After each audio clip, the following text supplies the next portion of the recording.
Well, Hombro here in Santa Lucia has been going on now for 14 years. I first came here in 1989 when there was no medical facility for about 5 hours drive from here. And so if you look at it, it would be comparable to, say, having your child be sick and traveling from Cincinnati, Ohio to St. Louis to get your health care. And so the conditions were quite miserable for people. In fact, the first brigade or group of doctors that we brought here saw 4,000 people in 2 weeks. And that was too many. But it was because they had the sense that this would be the last time they'd ever see a doctor, so they might as well take advantage of it. But after making a commitment to come back and work with a new health committee that was formed, things began to change. At first we decided that we needed to have some kind of mission or vision to rally around, and that pretty quickly came embodied in the name of the organization, Shoulder to Shoulder, or in Spanish, Hombro Hombro. And the idea was that we would work side by side with our Honduran counterparts to help to improve the health and nutrition and education of the people in this region, which is about 5,000 people in the immediate area, and then another 15,000 that now has become part of our health and catchment area. Since that time, there's been over 1,000 U.S. volunteers who have come down here to help in some capacity. There have been doctors, nurses, dentists, hydrologists, businessmen, lawyers, agronomists, builders, plumbers, carpenters, electricians, many different types of people, all who play a role in making this work in this community. Our concept of health goes far beyond just the put up a clinic and patch the problems. We've discovered that health in a community has far more to do with many other things than just the absence of diseases in the community. So we have begun, now we have, in addition to the health center and the dental clinic, we have a feeding program in the rural areas where we feed 1,800 kids per day. We have a water project where we have water filters that can be easily adapted to home.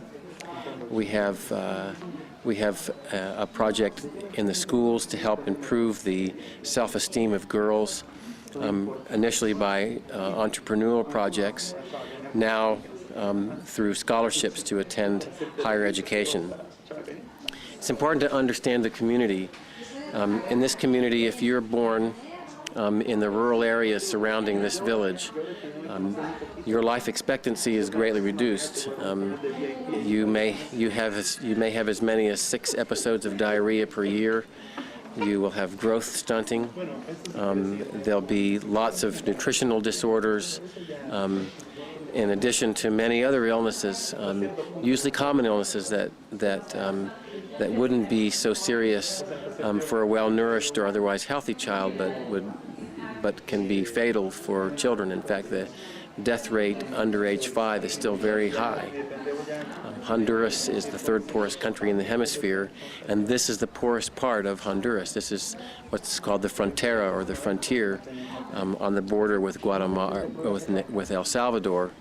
And these frontier counties have been isolated for many, many years, so they've not had the same benefits of health and education that other people have had. So if you're born in this environment, you can be considered lost in many ways, lost to what many of the rest of us have enjoyed as we've grown up, lost to health care, lost to good nutrition, lost to educational opportunities.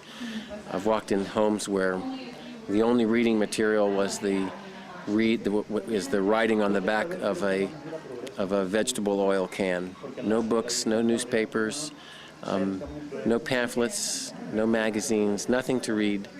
And so children have very little exposure to any education. By the time they go to school, they're already behind. And at school, the quality of the schools, at least in the past, have been poor. And many parents choose to take their kids out of school by the time they're by the time they're in the 3rd grade or 8 years old, because they need the girls to watch the younger children, and the boys begin working in the fields, carrying firewood or cutting corn or helping with in the fields. And the life of a campesino or a poor farmer in this part of the world is very, very difficult. And then it begins at age 8, and it robs them of their childhood. But we are really endeavoring to try to change that. Our nutrition program has immediately improved attendance in every school in the area, because the parents now see the value of sending their kids to school and allowing them to attend school, but also to be fed, so the parents don't feel like they're taking anything away from their own survival. And that's made a big difference, and the kids are more motivated about school. The parents have at least a sense of hope that things will be better for their children than them. And we have many other projects planned. We are always looking for new ways